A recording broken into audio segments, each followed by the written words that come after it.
सो hello प्रणाम। Myself Sonu and you know India S T Babu, और आज हम बात करने वाले हैं class 12 chapter number 1 electric charge and field के कुछ इंपॉर्टेंट क्वेश्चन जहां से आपके हाफ ईयरली एग्जामिनेशन में 100% आ रहे होंगे। तो ए अब आओ देखो भाई, हम इस वीडियो में ज्यादा सवाल नहीं करेंगे, सिर्फ 5-7 सवाल करेंगे और इसके बाद मैं आपको बता दूंगा कुछ ऐसे सवाल जो आपको इसके बाद भी देख लेना होगा और उसके बाद तुम अपने पेपर के बाद थैंक यू लिखने जरूर आओगे, क्योंकि तुम देखोगे कि तुम्हारे पेपर में यही सब सवाल रिपीट हो रहे हैं। तो आओ देख लेते हैं। तो तुम्हारे सामने सबसे पहला सवाल आता है कि according to Gauss theorem electric flux through the close surface depend upon, और ऑप्शन तुम्हें दिखाई दे रहा है कि शेप ऑफ द सरफेस। क्या शेप पे डिपेंड करता है? नहीं। Area of the surface, area पे डिपेंड करता है? वो भी नहीं डिपेंड करता। लोकेशन पे डिपेंड करता है? लोकेशन पे भी नहीं डिपेंड करता। तो ये किस पे डिपेंड करता है? Enclosed charge by the surface, मतलब सरफेस के अंदर जो चार्ज है सिर्फ उस पर डिपेंड करता है। बात समझ में आया? तो ऑप्शन डी सही हो जाएगा। इसी के बाद एक सवाल आ जाता है कि state the Gauss theorem in electrostatics and right it's mathematical form. बोलो, बात समझ में आया कि मतलब गॉस थ्योरम का स्टेटमेंट भी देना है और उसका मैथमेटिकल फॉर्म भी लिखना है। तो गॉस थ्योरम क्या होता है? According to Gauss theorem total electric flux through the enclosed surface is 1/ε0 time of the charge enclosed in a surface. बोलो, बात समझ में आया? और इसका मैथमेटिकल फॉर्म क्या हो जाएगा कि surface integration of electric flux is equal to q inside upon epsilon naught, मतलब surface integration of edx is equal to q upon epsilon naught. पर इसी सवाल की जगह हो सकता है कि आपसे ये पूछ दे कि आप गॉस थ्योरम का स्टेटमेंट बताइए और उसके साथ साथ उसे प्रूव करके दिखाइए। प्रूविंग भी बहुत इंपॉर्टेंट है, उसे करके जाना होगा। कैसे करेंगे इस प्रूविंग? सबसे पहले एक क्यू चार्ज ले लीजिए, उसकी वजह से एक स्फेरिकल गॉसियन सरफेस बना लीजिए।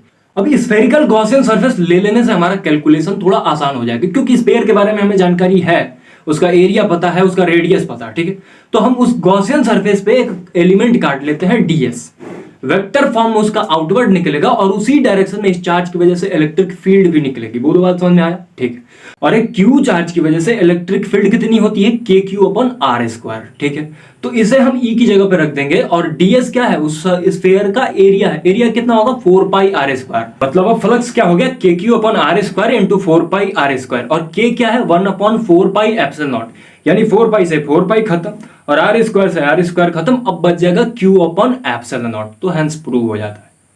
इसी के बाद एक और बड़ी इंपॉर्टेंट डेरिवेशन आती है कि using the Gauss theorem derive the expression for electric flux due two of uniform charge spherical shell at the point outside inside on the sphere.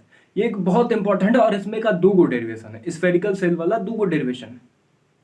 एगो तो आपको कहेगा कि ये कंडक्टिंग स्फीयर है, एगो नॉन कंडक्टिंग स्फीयर, और उसी बात को दूसरे शब्द में कह दिया जाता है कि uniform charge sphere, uniform charge shell. तो जब 3-4 को शब्द आता है तो आदमी के दिमाग कंफ्यूज आ जाता है। तो इसके लिए तुम सिर्फ एक बात याद रखो कि अगर उसमें कहीं लिखा है सेल, सेल का मतलब है कि वो बीच में से खोखला है। अगर सेल नहीं है तो वो पूरा सॉलिड है, भरल है। सेल वाला ही केवल खोखला होता है। ठीक है, आओ अब इसका डेरिवेशन देखते हैं। तो सबसे पहले हम देख लेते हैं इसके आउटसाइड। उससे पहले हम डायग्राम देख लेते हैं कि सबसे पहले आप एक स्फेरिकल डायग्राम लेंगे और उसका जो मेन स्फीयर है उसका कैपिटल R रेडियस ले लीजिए, और जो आउटसाइड होगा, आउटसाइड के लिए हम स्मॉल r ले रहे हैं, जहाँ पे स्मॉल r कैपिटल R से बड़ा होगा।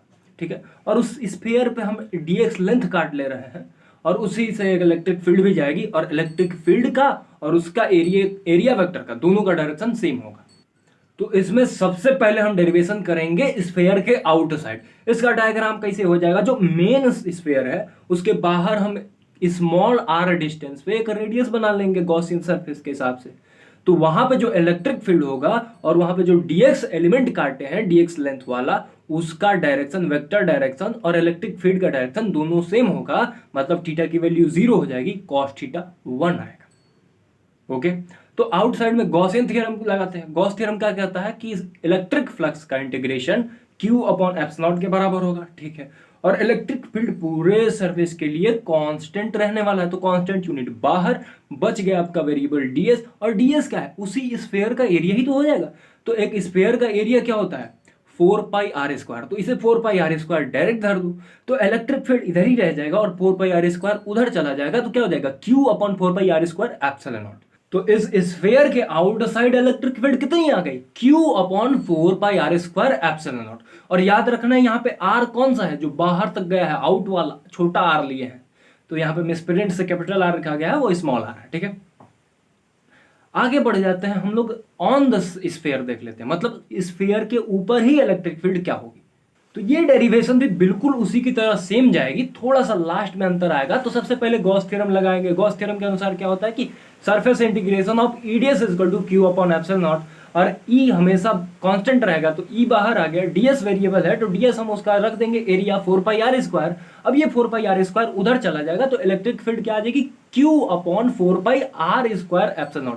पर यहाँ पे r² क्या होगा, जो इसका रेडियस है, तो इसका रेडियस कैपिटल आर है, तो यहाँ पे हो जाएगा Q/4πr²ε0। और तीसरा आपका है कि इसके अंदर, इनसाइड द स्फेयर, स्फेयर के अंदर कोई चार्ज ही नहीं है, तो उसकी वजह से इलेक्ट्रिक फील्ड भी जीरो आएगी। बोलो, कहानी खत्म।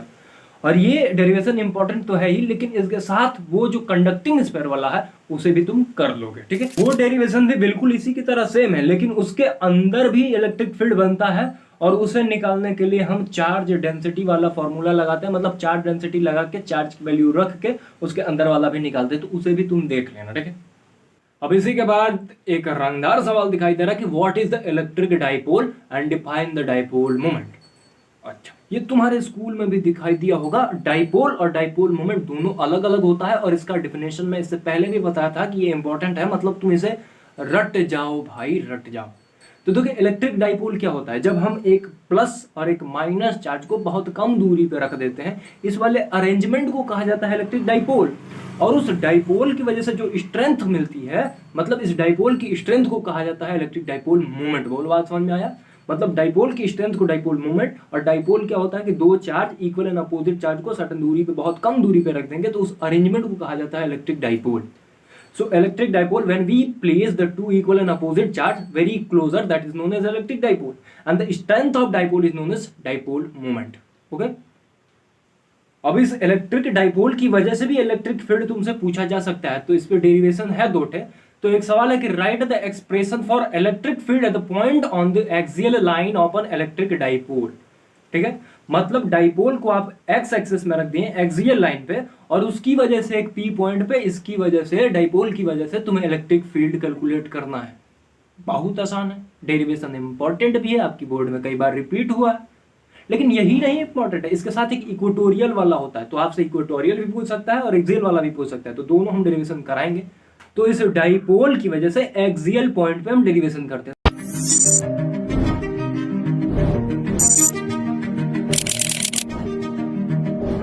तो ये इस चैप्टर के कुछ इंपॉर्टेंट सवाल थे। इसके अलावा अब मैं आपको कुछ इंपॉर्टेंट बता रहा हूं, हालांकि इसके अलावा भी मैं उन सवाल को भी करा देता, लेकिन दिक्कत ये है कि मैं यहाँ पे बता रहा हूँ और कुछ लोग इधर से जाते हुए मुझे देख रहे हैं। हालांकि इससे, कुत्ता भी भौंक रहा है, हालांकि इससे मुझे कोई खास फर्क पड़ने वाला नहीं है। अरे मांजरे, हालांकि इससे मुझे कोई खास फर्क पड़ने वाला नहीं है कि चार लोग मेरे बारे में क्या सोचेंगे। चार लोग जब मेरे बारे में सोचेंगे, और उनके बारे में मैं अकेले क्यों सोचूं, अरे उन्हीं को सोचने देते हैं। तो इंपॉर्टेंट सुन लो क्या है। तो इंपॉर्टेंट, तुम सबसे पहले जो कूलॉम्ब लॉ है उसे एक बार थोड़ा अच्छे से देख के जाओगे, उस पर छोटे छोटे न्यूमेरिकल भी करके जाओगे, और डाइपोल मोमेंट के भी थोड़े थोड़े न्यूमेरिकल करके जाओगे। और इसके बाद एप्लीकेशन वाला जितना डेरिवेशन है, ये स्फेयर वाला और एक थिन सीट वाला और इस कंडक्टिंग वायर वाला, ये सब थोड़ा अच्छे से देख के जाओगे। और इसके बीच में तुम्हें छोटी छोटी पॉइंट याद रखना होगा, जैसे इलेक्ट्रिक फील्ड लाइन की प्रॉपर्टी के बारे में 3-4 बातें याद रखना, कि इलेक्ट्रिक फील्ड हमेशा पॉजिटिव से निकलती है, नेगेटिव की तरफ जाती है, वो कभी क्लोज लूप नहीं बनाती है, कभी इंटरसेक्ट नहीं करती है। ऐसी छोटी मोटी बातों का ध्यान रखोगे तो इस चैप्टर में कोई बड़ी बात है ही नहीं, देखोगे कि तुम सारा लपेट दिए हो। ठीक है, so be connected and keep learning. Radhe Radhe, मिलते हैं अगली वीडियो में।